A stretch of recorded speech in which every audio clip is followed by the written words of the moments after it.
set money aside for a second. We'll get there. We'll talk about the numbers and all those things, but set money aside and let's just talk about what's important to you. Because when you're building a financial plan, the goal is not to just accumulate zeros at the end of your bank account, right? The goal is to help you do whatever it is that you want to do in your life.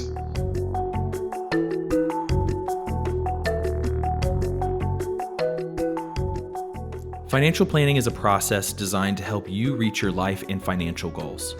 Financial planning is not just a time to get down in the weeds with numbers. It's a time to think big picture about what you want your future to look like and establish financial goals that can help you get there. Do you want to travel, move closer to family, start your own business one day? What concerns you that you can start preparing for now? Are you worried about the rising costs of healthcare or paying for your child's education?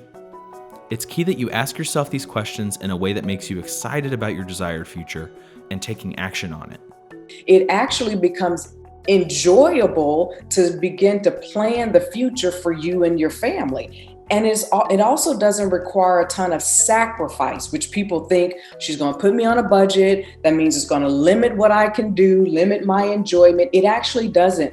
It really frees you to really focus on the things that you say are most important to you. And those things could change over time. From there, start getting a clear look of where you're at now. This means collecting all of the data on your assets and debt, as well as your income and expenses. Just take stock of everything where you are relative to those goals. And if you're not saving anything, then that's pretty easy. It's, hey, we don't have any of that. This is something we need to start, okay? And then we can fill in the blanks with how much is it going to require, how to invest it, what type of account to invest in.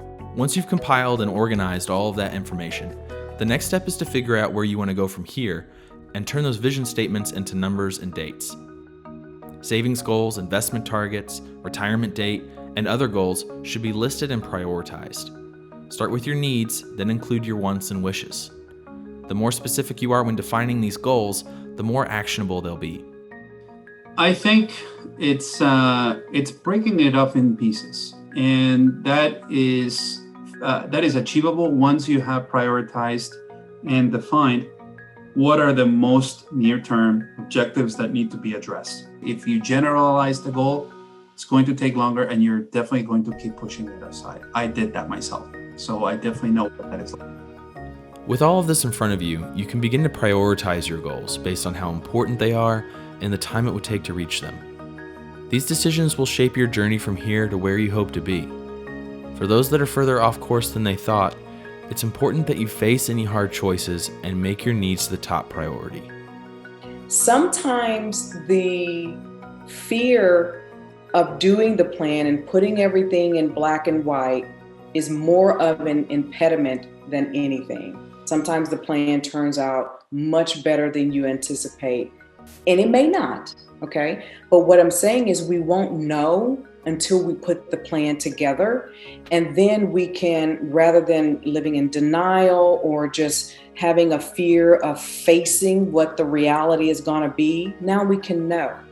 And we can talk about some things we can do to still help you achieve some of those goals, but maybe in a way that was different than you initially anticipated. To learn more about making a plan to reach your goals, visit schwab.com/plan.